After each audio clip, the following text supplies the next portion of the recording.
নমস্কার, আপনারা দেখছেন খবর আসানসোল, সঙ্গে আমি শিল্পী। শুরু করা যাক আজকের খবর। খবর Asansol sponsored by Midwest Hospital and Medical Institute, which is accessible and affordable.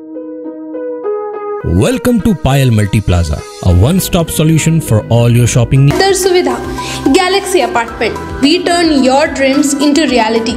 Railway station school के बच्चों के जीवन में निभाता है एक अहम किरदार। Little rising star play school है फर्नीचर लवर्स की पहली पसंद, जीटी रोड शनि मंदिर। মেঘ দাঁড়ালো, কৃপণ বৃষ্টি, ঘোর বর্ষার মৌসুমে আমন ধান চাষ নিয়ে দুশ্চিন্তায় চাষিরা। সেচের অভাবে বিঘার পর বিঘা জমি করছে খাখা। এরকম পরিস্থিতিকে সামাল দিতে চাষিদের সেচের জলের সুবিধার্থে আজ দামোদর থেকে ডান এবং বাম সেচ খাল অর্থাৎ বর্ধমান ও বাঁকুড়া সেচ ক্যানেলে শুরু হলো জল ছাড়া। সেচ দপ্তরের আধিকারিক তথা এক্সিকিউটিভ ইঞ্জিনিয়ার সঞ্জয় মজুমদার জানান, আজ শনিবার থেকে সেচ ক্যানেলে জল ছাড়া শুরু হলো। 1,30,000 একর ফিট জল ছাড়া হবে প্রাথমিক পর্যায়ে। 12 থেকে 15 দিন পর্যন্ত এই জল ছাড়া প্রক্রিয়া চলবে।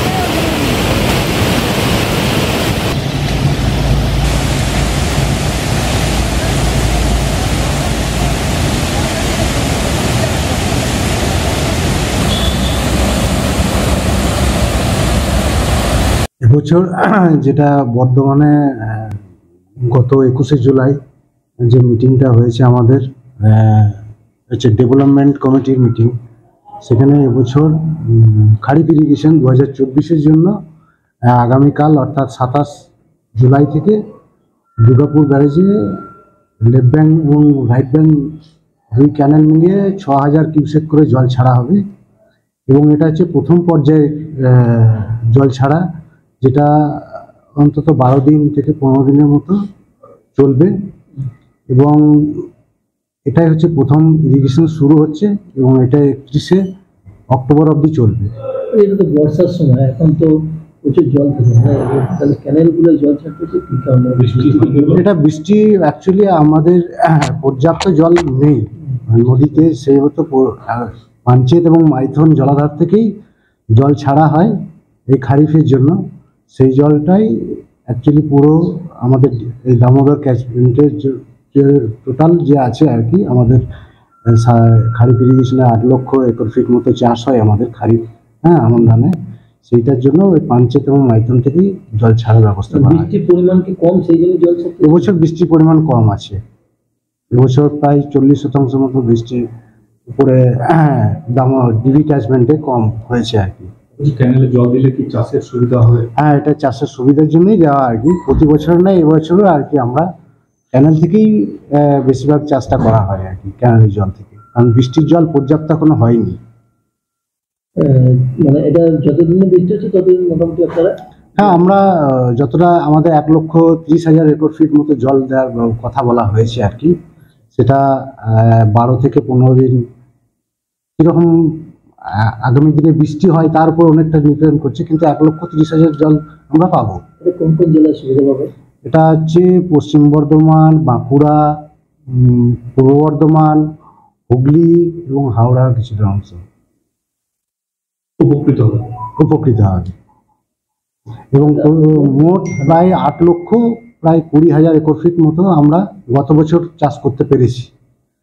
হ্যাঁ, জমি খারিফ ইরিগেশন মানে আমন ধানে আর কি।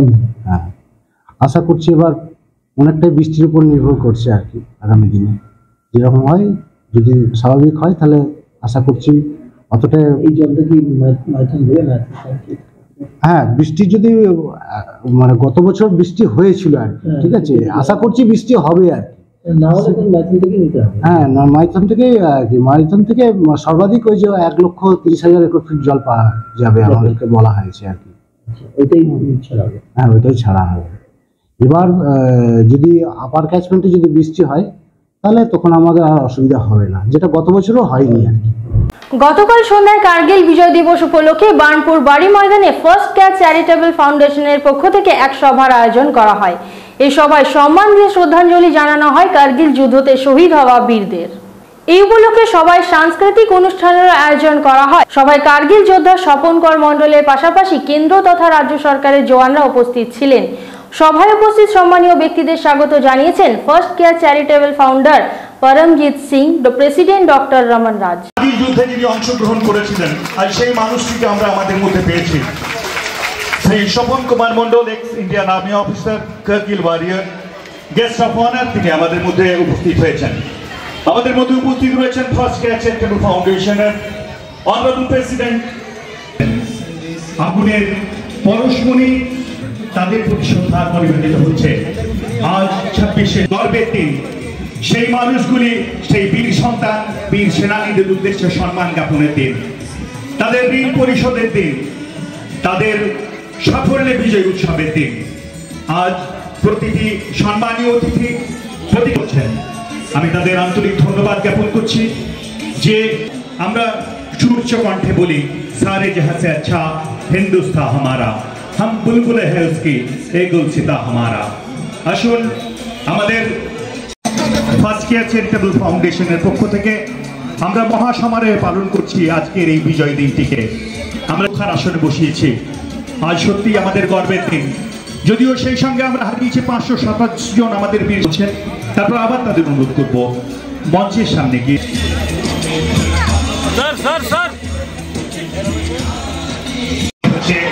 এই ছেলেবেলার মধুর স্মৃতি বীর শহীদদের আপনারা তাদের এগিয়ে দিচ্ছেন বলেই তারা সমাজের বুকে তাদের প্রকাশ করতে পারছে। ধন্যবাদ বিভানকে আজ এই অনুষ্ঠানে বক্তব্য তুলে দিচ্ছেন।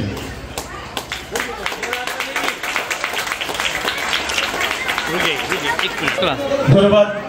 এখন শ্রী স্বপন কুমার মণ্ডল, তার হাতে একটি সুবিশমেন্ট এবং শংসাপত্র তুলে দেওয়া হলো এবং এই বসে এখন প্রতিযোগিতা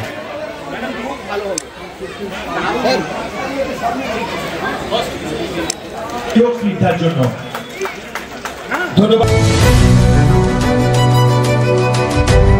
यार एक बात पूछूं? हाँ बोलो, इसमें पूछने वाली क्या बात है? तुम्हारे घर के फर्नीचर बहुत आकर्षक लगता है बहुत महंगा है। अरे नहीं, उतने महंगे नहीं, रीजनेबल रेट पर ही लिए। अच्छा, आओ मैं तुम्हें अपना दीवान सेट दिखाती हूँ। डिजाइन तो बहुत एट्रैक्टिव है, लगता है क्वालिटी में दम नहीं होगा। कौन कहता है? ये फर्नीचर वर्ल्ड क्लास है, प्योर सागवान के, क्वालिटीदार और टिकाऊ भी। क्या सच में? हाँ, तुम्हें भी फर्नीचर लेना हो तो फर्नीचर वर्ल्ड एक बार जरूर जाना। वहाँ फर्नीचर के एक से बढ़कर एक कलेक्शन, वो भी तुम्हारे बजट में। साथ ही वहाँ फाइनेंस फैसिलिटी भी उपलब्ध है। सच में? तब आज ही अपना हबी को कहूँगी फर्नीचर वर्ल्ड चढ़े। फर्नीचर वर्ल्ड, फर्नीचर लवर्स की पहली पसंद। जीटी रोड, शनि मंदिर के सामने, Nooruddin road, Asansol. Need-Based Hospital and Medical Institute, which is accessible and affordable to all, because your health is our priority. 100-bedded IPD unit, super specialist doctors के साथ ही साथ यहाँ कई तरह की फैसिलिटीज उपलब्ध है, जैसे emergency 24/7, modular OTs, ICU, NICU, HDU, pharmacy 24/7, day care unit, dialysis unit, dental unit, diagnostic and pathological service with fast, friendly, accurate and a higher level of care for you. हमारा पता है भगत सिंह मोड़, Asansol 713304। Contact number 9123873265, 9609002666, 6295280255। Asansol या बर्नपुर के area में आप किसी अच्छे 2 BHK या फिर 3 BHK की कर रहे हैं खोज, तो गैलेक्सी अपार्टमेंट होगा आपके लिए best choice. Personal transformer, reservoir, stairs, lift, security के साथ ही साथ पाए पार्किंग की बेहतर सुविधा। Galaxy Apartment, we turn your dreams into reality. Railway station, bus stand, market एवं हॉस्पिटल से है ये अपार्टमेंट काफ़ी करीब, तो फिर देर किस बात की, आज ही कांटेक्ट करें। हमारा एड्रेस है near ASN play school, south Shashti Nagar, smile, Asansol. ज़्यादा जानकारी के लिए स्क्रीन पर दिए नंबर पर कांटेक्ट करें। Welcome to Payal Multi Plaza, a one-stop solution for all your shopping needs. With a spacious underground and open multi-level parking facility, we are home to the most affordable fashion brand stores, which offers apparels for all sizes and age groups.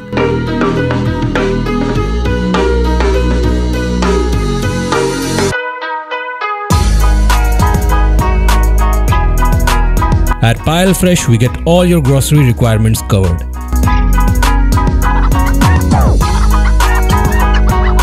And for your hunger, we have multiple mouth-watering food stalls. So what's stopping you? Visit us today at Payal Multi Plaza near Asansol Railway Station. क्या आप हैं adventurous? तो आसनसोल का famous panorama amusement park है आपका अगला stoppage. Water ride, statue park, ghost house और land games का मजा लेना हो तो पैनोरमा अम्यूजमेंट पार्क है लोगों की पसंदीदा चॉइस। इसके अलावा बेस्ट फैसिलिटीज के साथ क्लब एंड रिजॉर्ट भी यहाँ स्थित है। फ्रेंड्स एंड फैमिली के साथ इस पार्क का जरूर लुत्फ उठाएं। मिनिमम एंट्री फीस सिर्फ 100 रुपए। एड्रेस है चौरंगी मोड़ NH19, आसनसोल चितरंजन रोड, आसनसोल।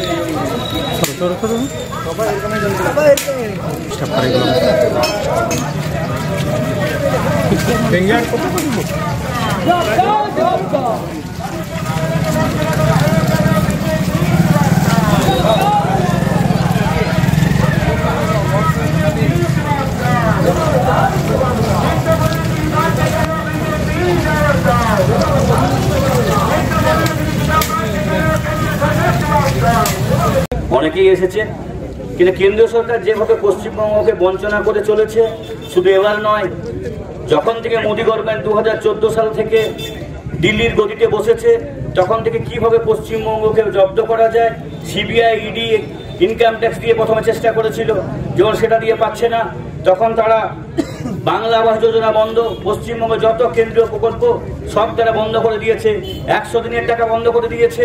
এবার 2024-এ যখন মানুষ তাদের উপযুক্ত শিক্ষা দিয়েছে, আরো 4-5টা সিট আমরা জিততে পারতাম, খুব কম ব্যবধানে আমরা হেরেছি। বিশেষ করে বিষ্ণুপুর, বালুরঘাট, যে নেতারা চাইছে বাংলা ভাগ করতে, তাদের কিন্তু মানুষ চায়নি, কোনোরকম তারা জিতেছে। এবং উত্তরবঙ্গ মানুষ দিদির সাথে আছে, দিদির পাশে আছে, কোচবিহার হেরেওছে ওরা, তা সত্ত্বেও বারবার দরবার করছে যে কিভাবে পশ্চিমবঙ্গ ভাগ করা যায়। সুকান্ত মজুমদার দিবা স্বপ্ন দেখছে যে ভাগ করার মুখ্যমন্ত্রী, সেটা ভুল উনি করছেন। পশ্চিমবঙ্গের মানুষ বাংলা ভাগ কখনো মেনে নিতে পারেনি, তাই পশ্চিমবঙ্গের মানুষ একজোট হয়ে নিশ্চয়ই 2026-এ দিদির সাথে থাকবে। এবং যেমনভাবে আমাদের রাজ্য নেতৃত্ব আন্দোলন করতে বলবে, আমরা ঠিক সেইভাবে আমরা আন্দোলন করব। আপনারা কয়েকদিন আগে দেখেছেন বিরোধী দলনেতা শুভেন্দু অধিকারীর ভাষা, উনি বলেছিল মুসলিমরা আমাদেরকে ভোট দেয়নি, সংখ্যালঘুদেরকে আমরা ভোট দেয়নি, সেই এলাকায় আমরা কাজ করব না। তো এটা আমার মনে হচ্ছে না যে দেশ একটা প্রধানমন্ত্রী চালাচ্ছে, মনে হচ্ছে একটা দল দেশ চালাচ্ছে। তারা এমনভাবে দেশ চালাচ্ছে নিজেদের সরকার টিকিয়ে রাখার জন্য। খালি এই বাজেটটা পেশ করেছে কি অন্ধ্রকে এবং বিহারকে 90% টাকা, সব টাকা কিন্তু দুটো স্টেটকেই দিয়ে দিয়েছে। আমরা ট্যাক্স দিই না মনে হয়, পশ্চিমবঙ্গের মানুষ ট্যাক্স দেয়, দুটো স্টেট বাদ দিয়ে সমস্ত মানুষের ট্যাক্সের টাকা দুটো স্টেটকে দিয়েছে। কেন? তারা জোট শরিক, তারা যদি হাত তুলে নেয় তাহলে সরকার পড়ে যাবে। তাহলে এই বাজেটটা হচ্ছে সরকার টিকিয়ে রাখার বাজেট, এটা উন্নয়নের বাজেট নয়, এটা মানুষের কথা বাজেট নয়, গরিবের মানুষের কথা চিন্তা করেনি তারা। এটা খালি চাইছে যে কোনো উপায়ে আমার সরকার টিকে থাকতে হবে। কিন্তু আমার মনে হয় এই সরকার খুব একটা বেশি দিন থাকবে না। মোদীকে নিজের দলেরই অনেকে চায় না, কিন্তু যেভাবে ও দাদাগিরি হিটলারগিরি আগে কি বলতো, মোদী গভর্নমেন্ট 2016-এর ভাষা দেখেছেন, 14 সালে বলতো মোদী গভর্নমেন্ট চলছে, 2019-এ মোদী গভর্নমেন্ট, এখন বলছে NDA গভর্নমেন্ট। মানে বিপদ বড় বালায়। এখন দেখেছে জোট শরিকরা যদি না থাকে তো আমার সরকার পড়ে যাবে, মেজরিটি তো নেই ওর। এবং নীতিশ এবং চন্দ্রবাবু বরাবরই পাল্টিবাজ, ওরা কখন কোন দলে যাবে সেটা মোদী গভর্নমেন্ট, মোদীও নিজেও জানে না ভালো করে। তাই নিশ্চয়ই আমরা আশা করব ইন্ডিয়া জোট নিশ্চয়ই সরকার গঠন করবে এবং এই যে বৈষম্যমূলক আচরণ নিশ্চয়ই দূর করবে। এবং দিদি যেভাবে পশ্চিমবঙ্গকে চালাচ্ছে, অনেক আর্থিক প্রতিকূলতার মধ্য দিয়েও কিন্তু উনি দেশ চালাচ্ছেন, আমাদের রাজ্যটাকে চালিয়ে নিয়ে যাচ্ছেন। এত কেন্দ্রীয় বঞ্চনা, আমরাই অবাক হয়ে যাই। আমরা একটা ব্লক চালানোর ক্ষেত্রে উনি কিভাবে আমাদের পশ্চিমবঙ্গকে চালাচ্ছেন। এবং আমরা দেখি প্রত্যেকটা প্রকল্পের টাকা কিন্তু ব্লক বলুন, পঞ্চায়েত বলুন, সব জায়গায় উনি দেন, জেলা পরিষদ বলুন। তাই আপনারা দিদির উপর যে ভরসা এমপি ইলেকশনে রেখেছিলেন, আশা করবো বিধানসভা ইলেকশনে আমাদের 20,000 মার্জিনটা আমরা 40,000 নিয়ে যেতে পারবো, এই আশা কিন্তু সকলের কাছে আছে। এবং যেভাবে আমাদের রাজ্য নেতৃত্ব এবং জেলা নেতৃত্ব আমাদেরকে নির্দেশ দেবে, আমরা সেইভাবে আন্দোলন করবো। কেন এখন আপনারা দেখতে পাচ্ছেন সমস্ত মিডিয়া 90%, 99% মিডিয়া এখন ওনার দিকে চলে আছে। এই মিডিয়া চেঞ্জ হতে খালি সরকারের দিকে থাকতে চায়। এই মিডিয়ার কোনো আগে কি হতো, সরকারের বিরুদ্ধে মিডিয়া কথা বলতো, এখন তো দেখছি সরকারের সাপোর্ট ছাড়া এরা কথা বলে না। এবং ব্ল্যাকমেলিং রাজনীতি, মিডিয়ারাও এখন ব্ল্যাকমেলিং শুরু করেছে। তাই সকলকে বলবো, আপনারা দিদির পাশে থাকুন, আমাদের এমএলএর পাশে থাকুন। যেভাবে এমএলএ আমাদের মানুষের পাশে থাকে, আমাদের পঞ্চায়েত থাকে, তাই আর বলবো আগামী দিনে যদি আমাদের বলে বৃহত্তর কোনো আন্দোলন করতে, নিশ্চয়ই আমরা আন্দোলনের জন্য প্রস্তুত আছি। বারাবণী আন্দোলনের মাটি, আমরা মানিকবাদ ধামা আমল থেকে এখানে আন্দোলন করেছি, তাই সকলে প্রস্তুত আছি। তাই সকলকে অনেক অনেক অভিনন্দন জানিয়ে আজ এই পর্যন্তই। প্রতিদিনের নিত্য নতুন খবর পেতে সঙ্গে থাকুন আমাদের এবং দেখতে থাকুন খবর আসানসোল। नगर निगम के तत्वाधान में मिशन निर्मल बांग्ला को सफल बनाएं। हमारी प्रतिज्ञा, हमारा गर्व। एक बात सभी याद रखें, कचरा जहाँ तहाँ ना फेंके। कौन सा कचरा कहाँ डालना है अच्छी तरह से समझना है। स्वयं जागरूक हो, औरों को भी जागरूक करें। रिड्यूस, रीयूज और रिसाइकिल प्रक्रिया को अपनाएंगे, सुंदर स्वस्थ आसनसोल बनाएंगे। आसनसोल नगर निगम के ग्रीन और ब्लू बीन का सही इस्तेमाल करें, प्लास्टिक का व्यवहार ना करें और लोगों को भी जागरूक करें। सुंदर परिवेश गढ़े, स्वस्थ रहे। आसनसोल नगर निगम सदैव आपकी सेवा में उपस्थित है। Clean Asansol, green Asansol.